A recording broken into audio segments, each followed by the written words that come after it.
তু পুতরাং পিতরৌ উষ্ট্র মনুষ্য সম্ভালে বিষ্ণু যশাস গিরিগে প্রাদুর্ভবম মহাম সুমতং বিষ্ণু যশাস গর্ভমদত্ত বৈষ্ণবাম। পৃথিবীতে একজন গুরু আসবেন, তিনি একটা ধর্মের গুরু হবেন না, তিনি হবেন জগৎগুরু, বিশ্বের মহান নেতা।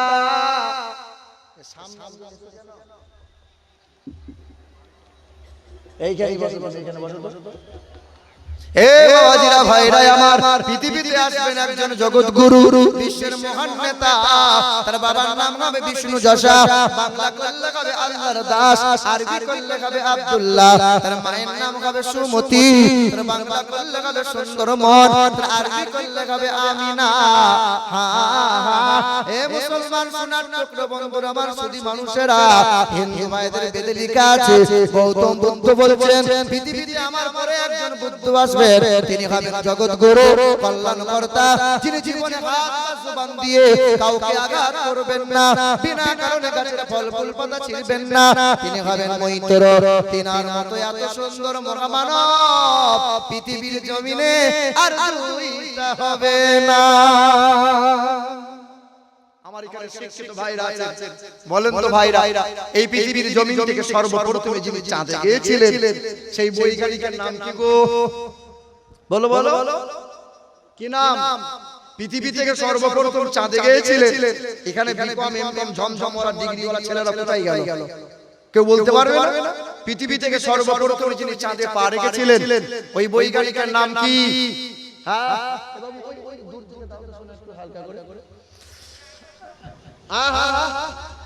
লাল মোস্টং লয়। পৃথিবীর জমিন থেকে সর্বপ্রথমে যিনি চাঁদে পা রেখেছিলেন 1969 সাল জুলাই মাসের 20 তারিখ রাত্রি 11টার সময় চাঁদে পা রাখলেন। তার নাম হলো নীল আর্মস্ট্রং। পৃথিবীর জমিন থেকে চাঁদে গেলেন, চাঁদ থেকে ফিরে এলেন, বিশ্বের মানুষকে তিনটে তথ্য দিলেন। চাঁদে উর্বরতা নাই, চাঁদে কোনো অক্সিজেন নাই, তবে চাঁদে কালো দাগ পাওয়া যায়। সাংবাদিকরা প্রশ্ন করেছিল, স্যার চাঁদে কেমনে দাগ হয়? ওই দিন বৈজ্ঞানিক বলেছিল যে চাঁদের দাগ এমনিই পাওয়া যায়, যে চাঁদে একবার অ্যাক্সিডেন্ট হয়েছিল। চাঁদে অ্যাক্সিডেন্ট হয়েছিল না ভাই? নাই।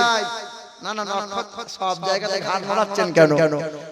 নক্ষত্রের সঙ্গে নয়, গ্রহের সঙ্গে নয়, মক্কা নগরী থেকে দাঁড়িয়ে বেঈমান আবু জেহেল সহ বেঈমানরা বলেছিল চাঁদকে যদি দুই টুকরো করে দাও কালেমা পড়ে ঈমানদার হব।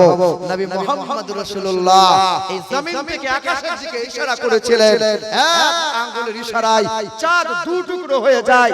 আজও চাঁদে দাগ আছে। নবীর আঙ্গুলে যেমন চাঁদ ফালা হয়, আবার চাঁদ জোড়া হয়, চাঁদে আজও দাগ আছে, কিন্তু হাবিবের চরিত্রে কোনো দাগ নাই। মুসলমান সোনার টুকরো বন্ধুরা আমার, বাবাজিরা ভাইরা আমার, পাতলা শরীর কিন্তু পিসার হয়ে গেছে গো। জি দেন, বলেন কি বলছেন? ওই মাইক্রোফোনটা নেন।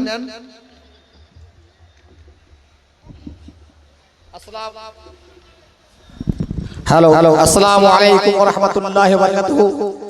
যাই হোক, ধৈর্য সহকারে আপনারা সাপোর্ট করছিলেন, বক্তব্যের মাধ্যমে একটু সময় নিলাম। আমাদের মাঝার মেন কমিটির যারা বেশ দীর্ঘ সময় হয়ে বসে আছেন, এনারা চলে যাবেন, তার আগে আমি একটু হিসাব দিচ্ছি।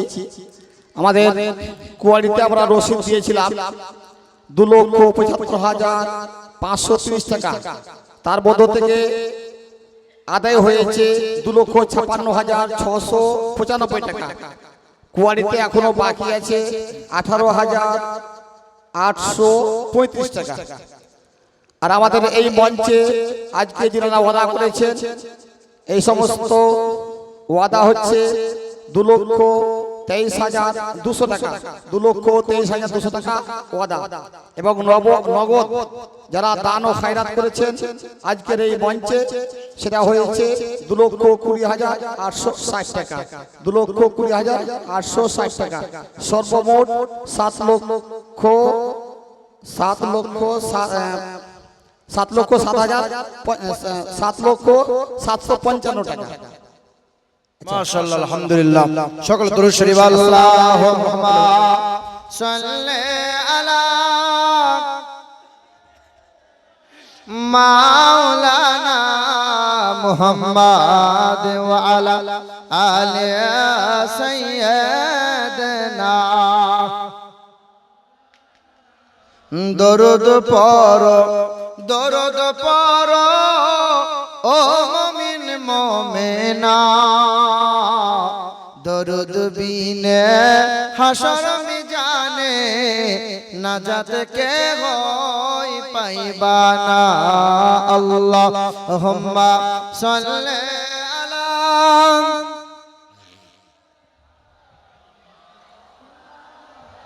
মুহাম্মাদ ওয়া আলা আলি সাইয়্যিদিনা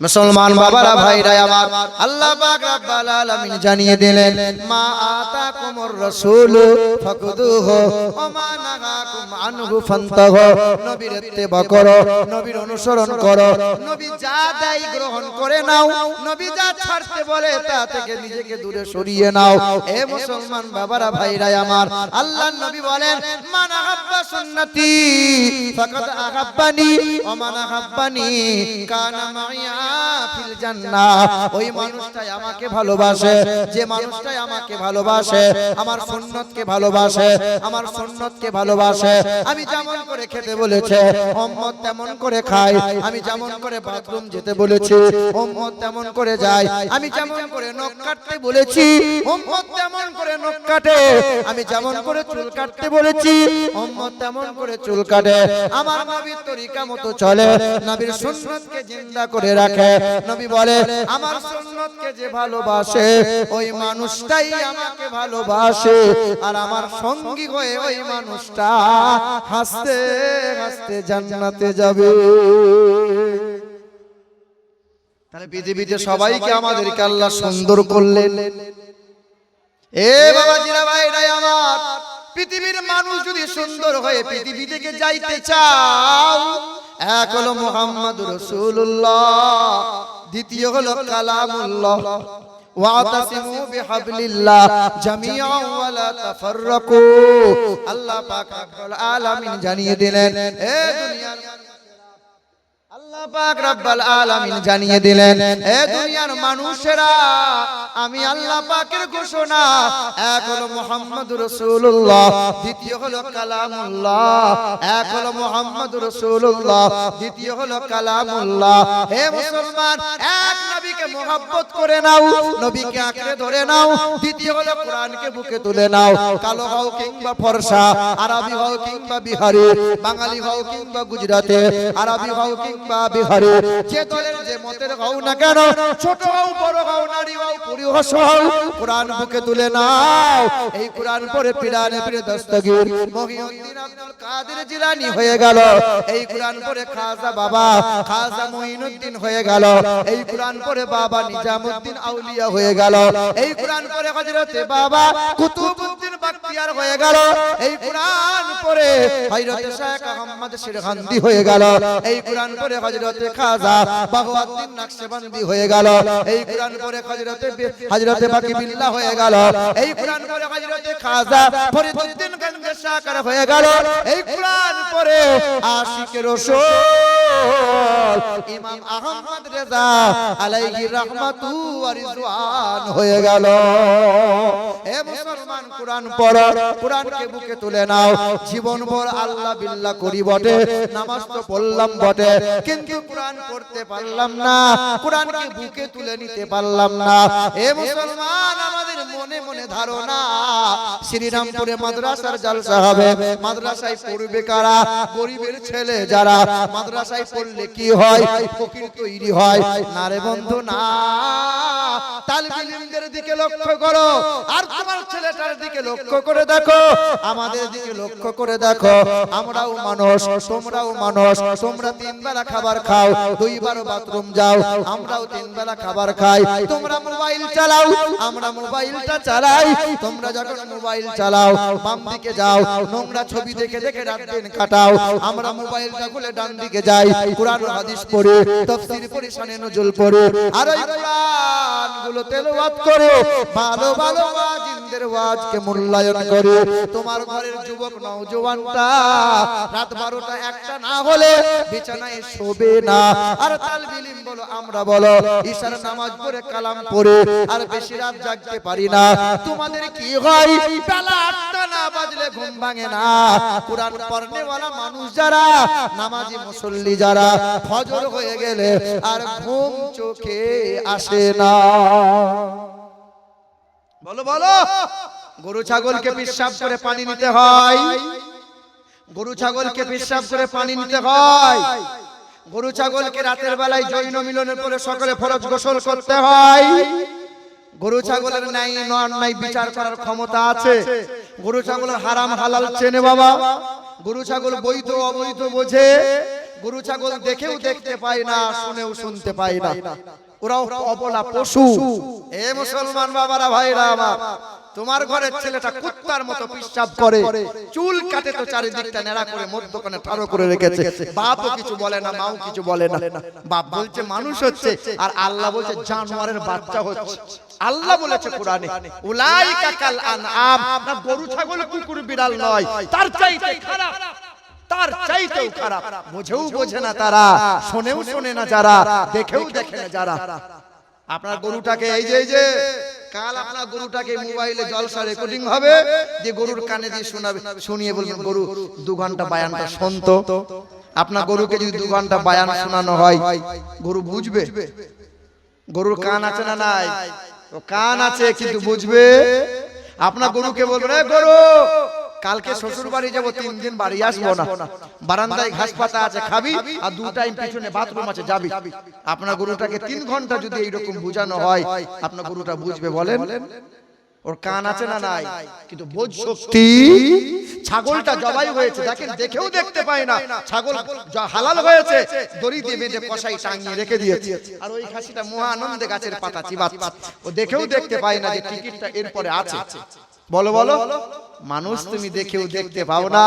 জলসা তলার নাম করে মেলা তলা হয়েছে, আর কুমড়ো কুমড়ো মেয়েগুলো গাল পালিশ দিয়ে শুধু বলছে ভাইয়া, এইরকম করে শুধু মনে হচ্ছে রাস্তায় যাওয়া যাবে না, এইরকম অবস্থা। আর যুবক ছেলেগুলো বলছে আল্লাহ এইরকম জলসা যদি বছরে 2 বার হয় আরো ভালো হয়।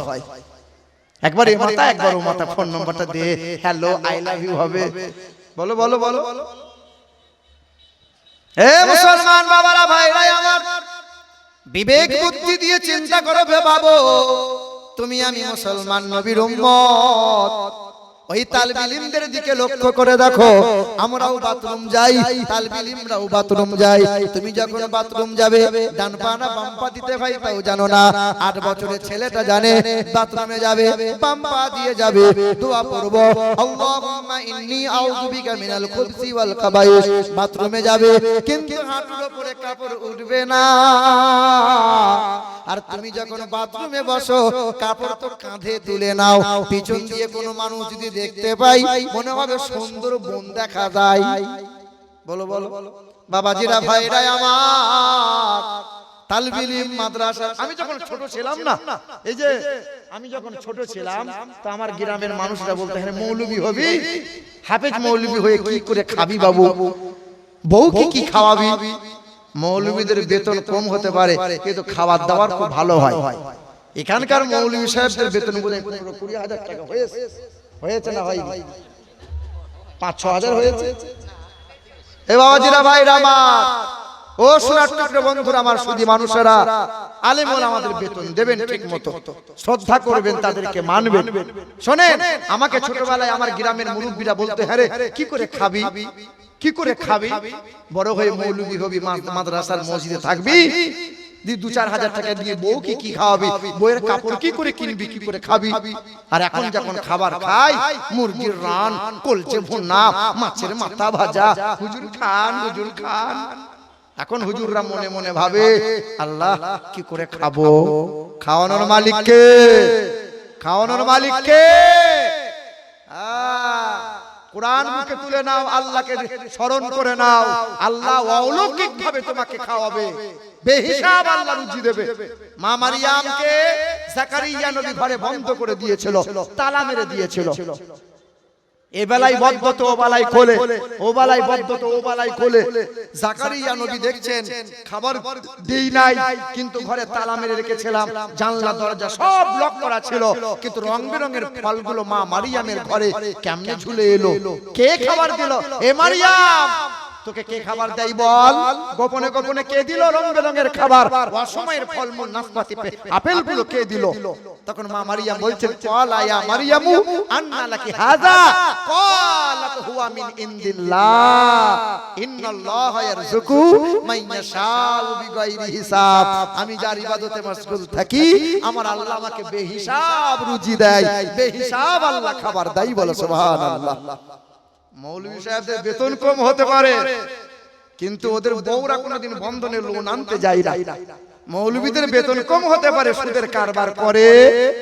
মৌলভী সাহেবদের বেতন কম হতে পারে, ওই বাজারে গিয়ে টাকার লোভে লটারি কাটে। মৌলভীদের বেতন কম হতে পারে, বিয়ে করার সময় শ্বশুরের গলায় বাঁশ দিয়ে সোনা টাকা দাবি করে লেয়। তোমার আমার ঘরের ছেলেরা লেয়। হ্যাঁ, শিক্ষিত মানুষ বিএড করেছে, মাস্টার ডিগ্রি করেছে, বিয়ে করার সময় 12 লাখ টাকা নিয়েছে, 10 ভরি সোনা নিয়েছে, 300 বরযাত্রী গিয়ে গলা পর্যন্ত খেয়ে উপর হয়ে বাড়ি আসছে।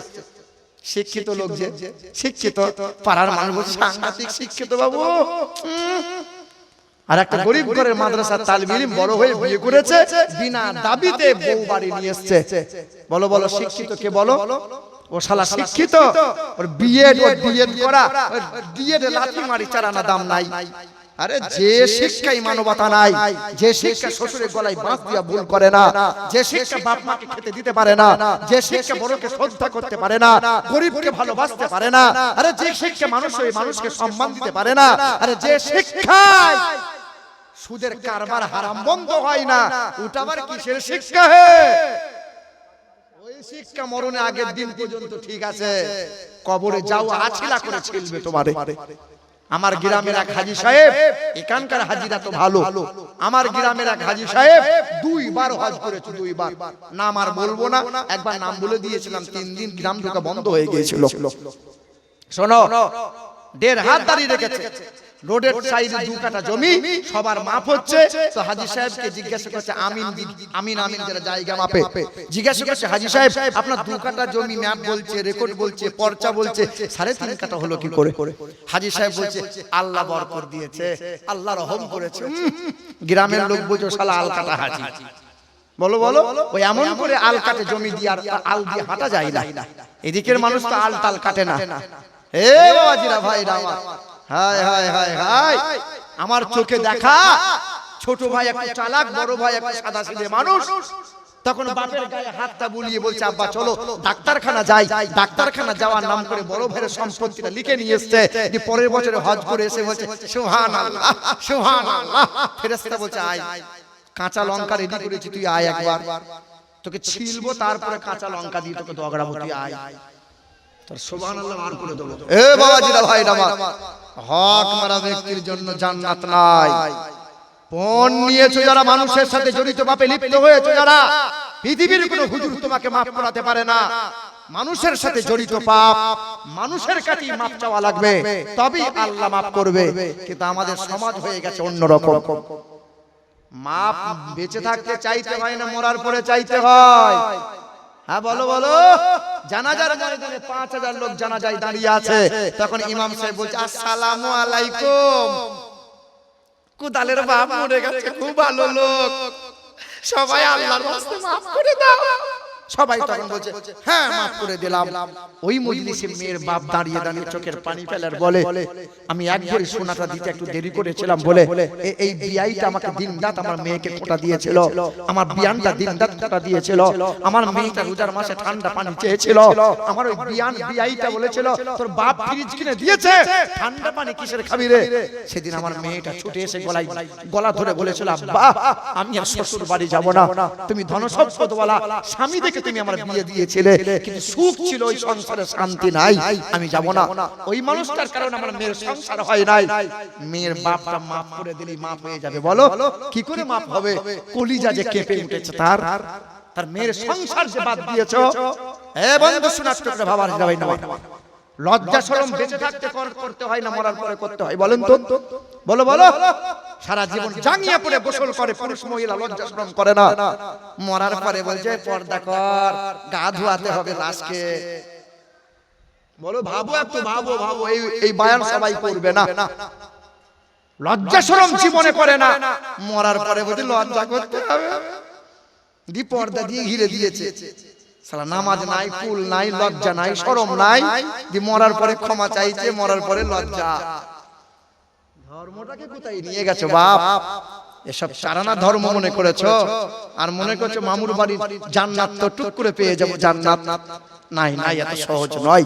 মুসলমান বাবারা, ভাইরা আমার, এ বাবাজিরা, ভাইরা আমার, কুরআন যারা বুকে নিয়েছে, নবীকে যারা মহব্বত করে নিয়েছে, তারা বাপ মাকে কষ্ট কোনোদিন দিতে পারে না। নবীকে যারা অন্তরে বসিয়ে নিয়েছে, কুরআন যারা বুকে নিয়েছে, তারা কখনো বাপ মাকে আঘাত দিতে পারে না। তারা ছেলে মেয়েকে কখনো অবৈধ সম্পর্কে, অবৈধ রাস্তায় বার করতে পারে না, সুদের কারবার করতে পারে না, লটারি কাটতে পারে না, জুয়ার আসরে বসতে পারে না। একমাত্র সম্পদ ছিল তাদের বুকে মুহাম্মদুর রাসূলুল্লাহ, দ্বিতীয় হলো কালামুল্লাহ। হে মুসলমান, এই পৃথিবীর জমিনে কুরআনকে বহুজনা চেষ্টা করেছিল কুরআনকে মুছে দেব, পৃথিবী থেকে কুরআন হারিয়ে দেব, মাদ্রাসাগুলো বন্ধ করে দেব। কারো দ্বারা সম্ভব হয় নাই।